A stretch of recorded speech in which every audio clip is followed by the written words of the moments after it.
Bonjour à tous, bienvenue sur la chaîne Pampan. Aujourd'hui, je vais essayer de vous faire quelques petites économies.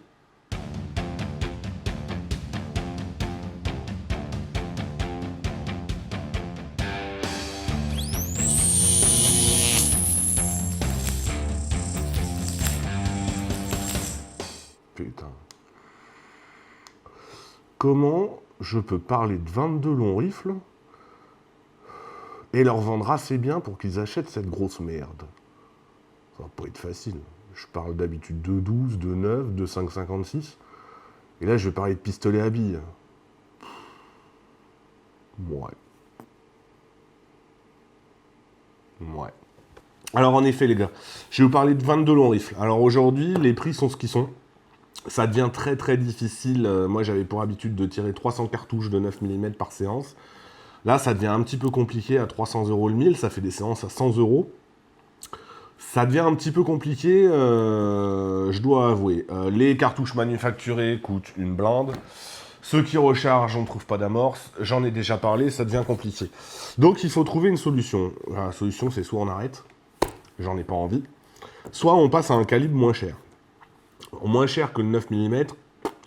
Hormis le 22 long rifle, je vois pas. Le 22 long rifle, alors déjà, une petite explication. Le 22 long rifle, c'est tiré de la 22 court, puis 22 long, etc. C'est une munition américaine. La moitié des cartouches fabriquées aux États-Unis sont de la 22 long rifle. C'est la munition la plus vendue en France, pas la plus tirée, grâce à tous les survivalistes qui les enterrent dans leur jardin. C'est une munition, quand vous achetez une arme en 22 long rifle, vous pouvez chambrer de la 22 court, de la 22 long, il n'y aura pas de problème, sauf qu'il faudra peut-être réarmer à la main. Il n'y a que la 22 Magnum que vous ne pourrez pas, parce que, bien évidemment, la cartouche est trop longue. La 22 long rifle, donc, c'est du 5,56, hein, calibre 22, ça j'en ai déjà parlé dans ma vidéo sur la balistique pour les nuls. C'est une munition microscopique. J'ai très peur de me faire chier avec ça. Ça fait des années et des années que j'en ai pas tiré. J'ai vraiment très peur de me faire chier avec ça. Mais il y a quand même des gros avantages de la vente de long rifle, c'est que vous pouvez trouver toutes les armes pour tous les goûts. Il y en a pour tout le monde. Le gros avantage de la vente de long rifle, évidemment, c'est son prix. Pour 80 €, vous avez les 1000, face à quasiment 300 € le 9 mm. Donc comme je vous ai dit, il y en a pour tous les goûts. Vous pouvez trouver toutes sortes d'armes en 22 qui vous conviendra. Vous trouverez des revolvers en 22 long rifle, vous trouverez des pistolets en 22 long rifle, vous trouverez des fusils d'assaut en 22.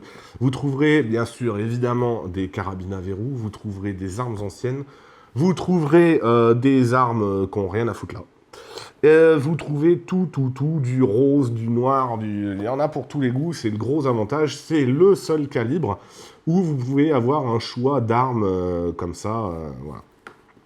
Deuxième avantage du 22 long rifle, il n'y a pas de quota.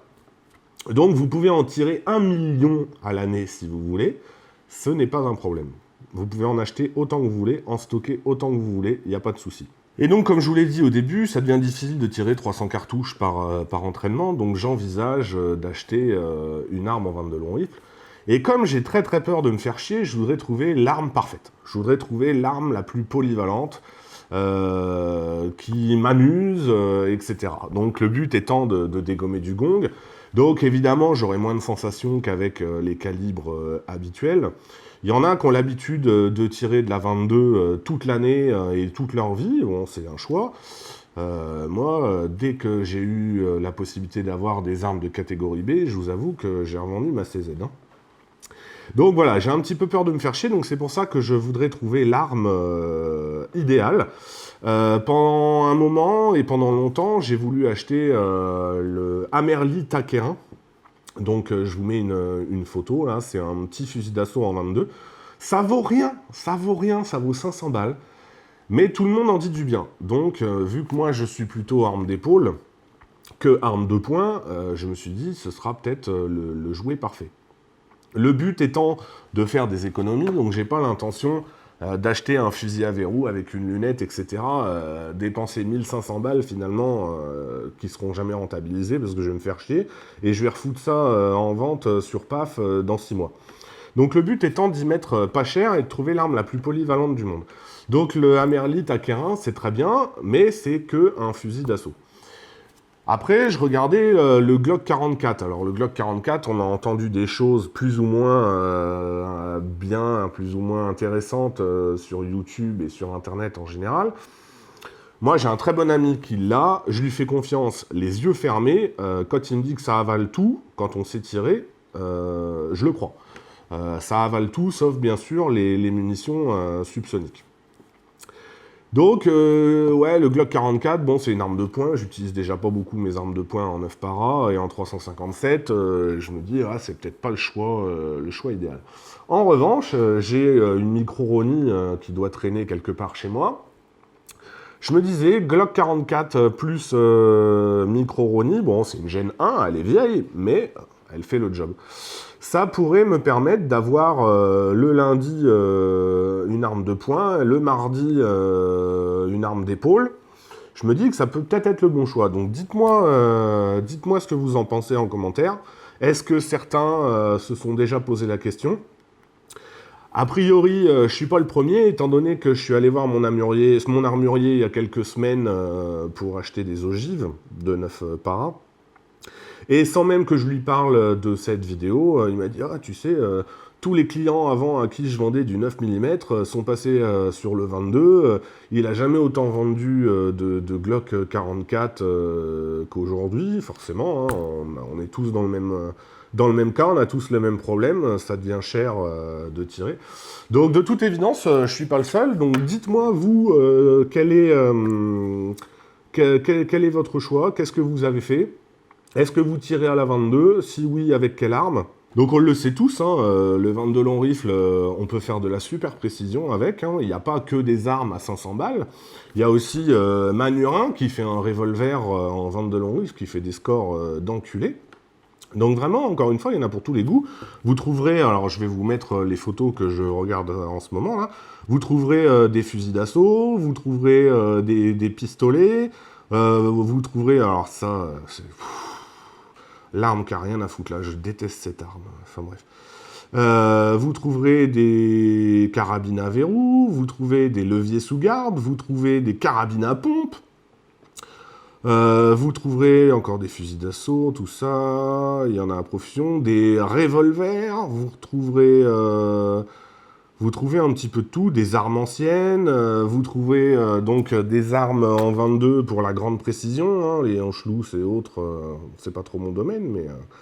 Sinon, il y avait la Ruger Rimfire qui me tentait bien, mon pote qui a le Glock 44, il a ça, il en est hyper content, il paraît que ça fait des scores d'enculé. Vous trouverez des armes qui n'ont rien à foutre là, plus ou moins très dissimulées. Des pistolets, des revolvers, enfin voilà, je crois que j'ai fait le tour, hein, du rose, du noir. Vous trouverez même des fusils...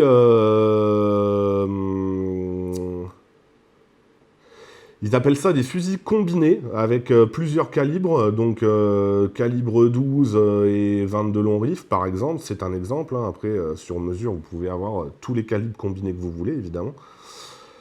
Des armes très exotiques, la Life Card en 22. Vous trouverez des conversions pour ceux qui ont un AR-15 en 5,56, en 223 Remington. Vous pourrez trouver des uppers en 22 long rifle. Donc le gros avantage, c'est qu'il vous faudra qu'une autorisation B5. C'est plus cher que certains fusils d'assaut en 22, mais un fusil d'assaut en 22 vous demandera une catégorie B. Alors qu'une conversion, ce sera une B5, donc elle sera hors quota. C'est un avantage. Et donc, vous trouverez aussi des adaptateurs. Là, par exemple, c'est un adaptateur pour mettre une cartouche de 22 long rifle dans une chambre de calibre 12. Alors, la précision, j'émets des gros doutes, mais bon, pourquoi pas. Voilà. Donc, j'essaye pas de vous convaincre, hein. Moi, je vous dis ce que moi, je vais faire. Peut-être que certains vont tirer moins, mais toujours tirer des calibres avec lesquels ils prennent du plaisir. C'est un choix. Moi, j'ai pas envie de tirer moins. C'est là le problème. Donc, bon, je vais essayer le 22. Peut-être que je vais me faire tellement chier que dans quelques mois, ce sera en vente. Mais bon, voilà, je vais tenter. C'est pas un gros investissement. J'ai déjà une micro Roni, donc j'ai juste à acheter un Glock 44 à 500 balles. C'est pas un gros investissement, je suis à peu près sûr de le revendre assez facilement si je veux arrêter. Voilà, je vous remercie de m'avoir suivi. Je suis curieux de savoir votre point de vue, ce que vous avez pris comme décision. Je vous dis à très bientôt et puis passez une bonne journée. Allez, ciao.